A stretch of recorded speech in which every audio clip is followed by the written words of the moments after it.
Hi guys. When I was young, I had a copy of John Vineyard Fly Dresser's Guide, and I remember I always used to look through it at all the flies I didn't have the materials for, and some of the things that struck me back then that I liked were these American streamer flies. And I tried them, I suppose, but they ended up a mess, so I'm going to have another go at them now that I can maybe do them a bit more justice. And today we're going to tie the Professor as a streamer. So, I have here this is a vintage Mustad. I think it's a 3665A, and I'm going to use black tie-in thread. Start at the front here, and I'm going to just take myself back. I'm using my fingers as a guide as we slide, just to get my materials tied in. Cut off that spare bit. Now, the tail on this is Scarlet Ibis, so I'm going to use here a dyed, I suppose it's goose. And I'm going to take a slip of sort of equal size from each side. I'm going to pair them up and match their tips. One of them's a few fibres bigger than the other, so I'll just slip a few out. And I'm going to place that on top. I'm just going to separate the two slips out, push them a little bit either side of my shank, and hopefully that'll help the tail sit a little bit better.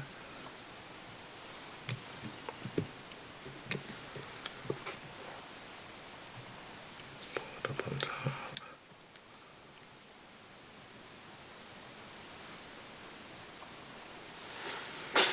Okay, now I'm tying that in sort of levelish with that hook point. Right, so the rib on this fly is gold, so I'm going to use a gold metal tinsel. It's quite a thin one, so it won't need tapered, hopefully, to start it off with. I'm going to flip the fly over and I'm going to tie that in underneath and away from me, and then I'm going to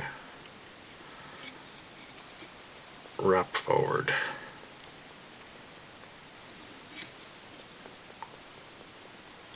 and try and get a fairly neat underbody.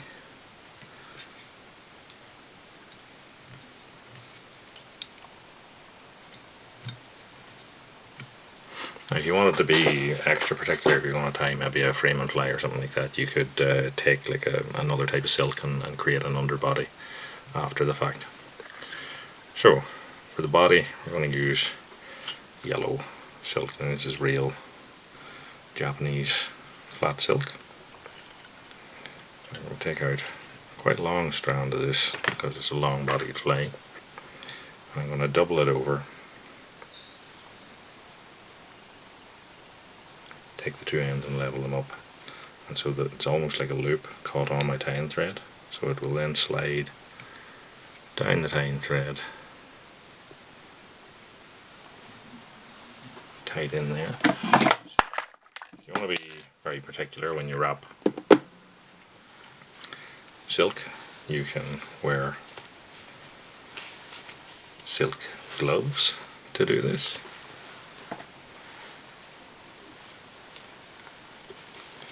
These I think are just liner gloves for underneath other type of slips. Stops you getting your oils from your hand onto the silk and changing the colour of it, and also it prevents any little hacks and stuff that you have on your hand from catching the fibres of the silk. So you see the two strands speed up the process. So I'm taking that back and touching turns. Don't worry if there's any slight gaps when you're doing this. It's it's more important on the way back up. So when we get to the bottom here, we're just going to bed in the last turn at 90 degrees and then start to proceed forward again. Probably slightly overlapping here, and what you can do, I'm just speeding up for the purpose of it, what you can do is overlap a little bit more in some areas and a little bit less in others, depending on how you want to fill out an area. If it's not just level enough for you, as you can see I'm doing that up here. I'm sort of spending a little bit more time. Sometimes you can even go back on a wrapping forward again if you just need to thicken it up that little bit, and you can splay your silk out further by wiggling it to widen it.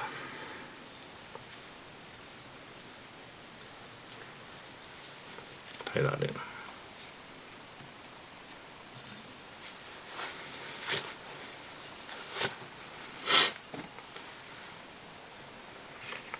So then we're going to trim off our silk portion. If there's any fibres in the way, pull it off. And here I'm going to take an agate burnisher and just smooth out our silk.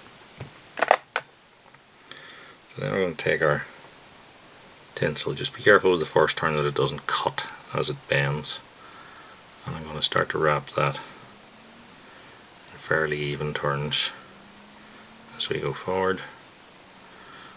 Sometimes what I'll do is I'll even start to lengthen the distance slightly between them as we go forward. That changes the perception of the body. Get to the front, turn across, fold it back and tie it off and trim it. So that is our body done. Now the wing. The wing is a pair of these Grizzle hackle points. So I'm going to take two from roughly the same portion of the cape, one from each side, because then we should have complementary curvatures in them. I'm going to take a pair of the two up to their tips. I'll measure that out for length. Now that again is up to yourself. Some people will go a bit short on that, and others will take it out to the same length as the tail. So I'm going to strip that off. I'm going to strip a little bit more off the underside than the top side. Take them out to the length I want, hold them in position.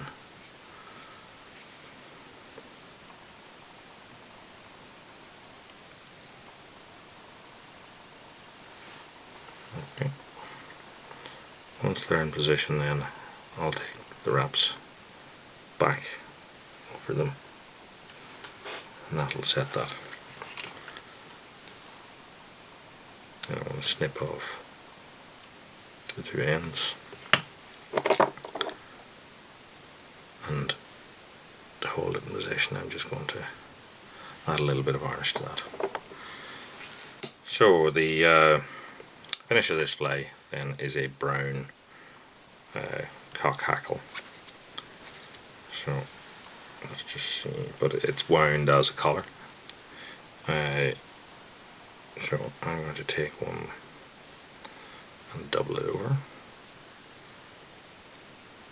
because I find that'll make it neater as we wrap it in.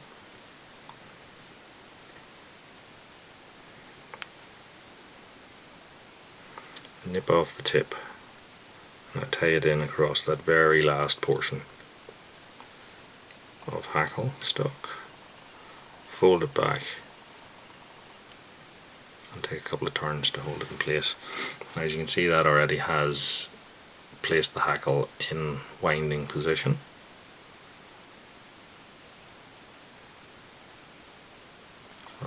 to just use my hands to control the angle of the stock to get those hackle fibres laying, sweeping back, and I'm stroking then with my left finger and thumb. I'm just stroking them back into position.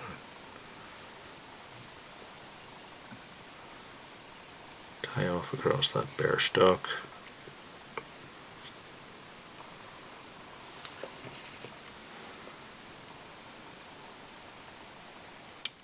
Trim that.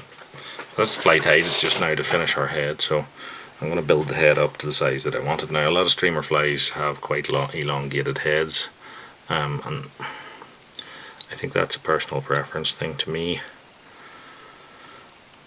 I'm not so keen on it, so I'm going to try and compromise somewhere in the middle.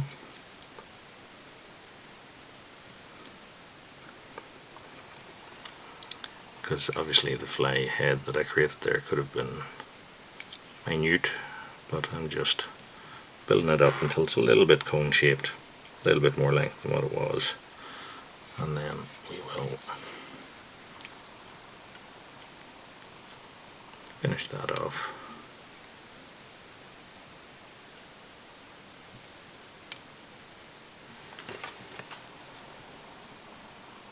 Trim our tie and silk, and then we'll coat that with its first coat clear varnish to finish it. So once that's dry, it'll get a few other coats, but that is our Professor vintage streamer, I suppose. I'll probably tie more within this series because something I'm kind of interested in. But if you've liked what you've seen, give me a like and a subscribe in the buttons that's provided. That'll keep you up to date with any more flies as I upload them. Until next time, happy wrappings and tight lines.